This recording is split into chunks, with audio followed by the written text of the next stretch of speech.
Okay, so what are we doing here today, huh? We working on this truck? Okay, so we working on this truck? Get them. Get them. We're here at the Toyota. We're here for the next day of demolition. We're mostly pulling the floors out of it so we can start addressing some of the surface rust issues that are going on under the truck. Nothing too bad, just something to address now since it's the right time to do it. The last day we were here working on it, we got most of the rear floor out. As you can see here, you can see the kind of construction the Motorhome company did on it. They have this weatherproofing mat, and then it's the foam insulation, and then they have their wooden subframe, and then your plywood goes on top of that, and that's pretty much it. It was a pain in the butt to get it out because your plywood is screwed in, and of course all the screws are rusty, and then it was also stapled, and then it was also glued, so that's a lot of fun. But as you can see, we got it out. I'm just gonna go ahead and likely pull all this out of it since it's not much more work than where we're at now, and it is a little soft, and it would make sense to do that. So we got the rear window taken out of it, and that gave us the ability to get the refrigerator out of it. We've got most of the outside doors out of it. We got the generator out of it, got the water heater out, all that stuff.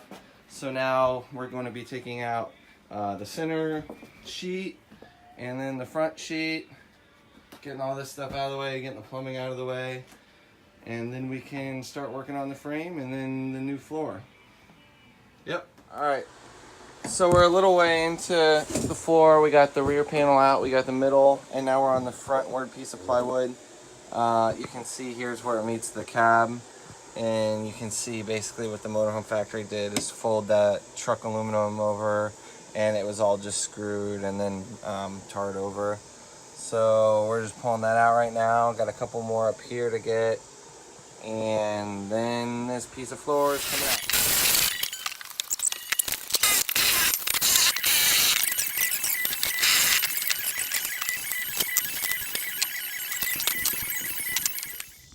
Okay, so it's about the end of the day. We've been working on it all day long.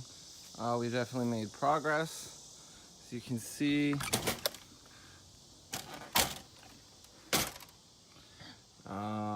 floor, no more. We got the entire floor out of it. It was a lot of fun, a lot of work. Everything's in pretty damn good shape, better than I kind of thought it would be in as far as rust goes, and everything's in great shape. You can see where I started working the surface rust off of the frame here, and we're basically going to do all the metal, have just a wire wheel, the rust off of it. We'll be pulling all these off and running all new brake and fuel lines and cleaning that. We'll pull the rear differential out of it so we can go through that and sand it down and paint it and go through it, make sure it's healthy. You can see there's the main truck frame that I got a good amount of the rust off of it, and then it will have a rust converter applied to it and then paint it. So all the frame, the rear end, everything's gonna be all nice and new and freshly painted and safe. We'll put new U-bolts on the leaf springs, get rid of anything rusty there. We've got some new Bilstein shocks ready to go in once we're done with all the painting and whatnot. You can see the Motorhome's framing here. They kind of just go all over the place with it. It's interesting how they do it. We went ahead and put these 2x4s across the body, since there's basically nothing actually holding up the camper shell right now that the floor's out of it, since the shell was bolted into the floor from the outside. So these 3 2x4s were put in and rested across basically the same area that, that's a nice zoom. Resting across the main floor area where the floor was for the camper, for that one. There's the one down here. You don't really see it, but it is there as far as the metal frame here. There we go, right there. And we just put screws in from the outside into the wood. since the outside is all going to be replaced and new, and we're eliminating all these holes and everything, since we're going with a different setup. There's the second guy, and the third one. I've never played with the zoom on this before, so I'm not too good at it. All the way across there. We ran them across and took an engine hoist and basically put a 2x4 under the body on the rear section there, and then with an engine hoist from out back of the vehicle, hoisted the entire camper body upward to put it back to place since it was sagging a bit. And then we put in these other 2x4s, and now the camper shell is going to remain where it needs to be until it is bolted back in with the new floors and safe. So the next day work is basically going to consist of continuing the de-rusting, and then the rust converter, and painting the frame.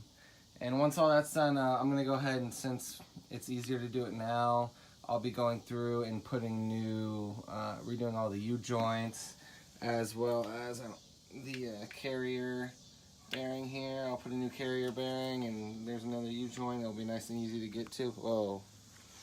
Hi. Hang on. Technical difficulties. So yeah, I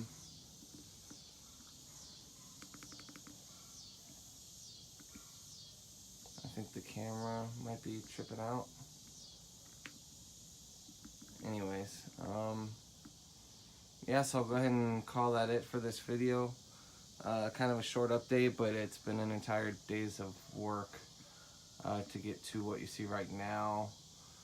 So yeah, the next day, like I said, we'll just continue the rusting and painting, and after that, and getting all the U-joints and everything changed out on it, we will put the floor in, new floor insulation, blah blah blah. Here's the truck as she sits now.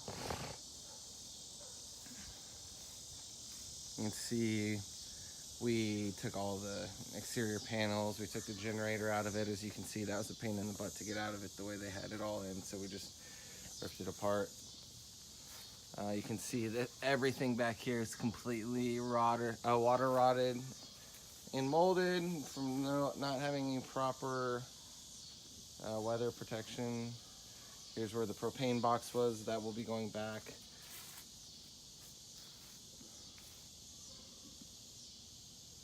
Yeah, here's a little shot inside. There's your fuel line, blah blah blah. Your very tiny fuel tank. We will have to be doing something about that, because that fuel tank is way too small, and you could definitely fit like another one of the same size there. So the size, I don't know if this is like a 14 or 17 gallon, but there's no excuse to not at least have like a 25 gallon in there, especially in a camper. It's going to be driving long distances in rural areas, and a 4x4. So we'll be figuring something out and doing a different tank of some sort. That's it for this video. Thanks for checking it out. I hope you like it. Keep watching, and I'll keep working. Thanks. What are you doing? Come on, Kate.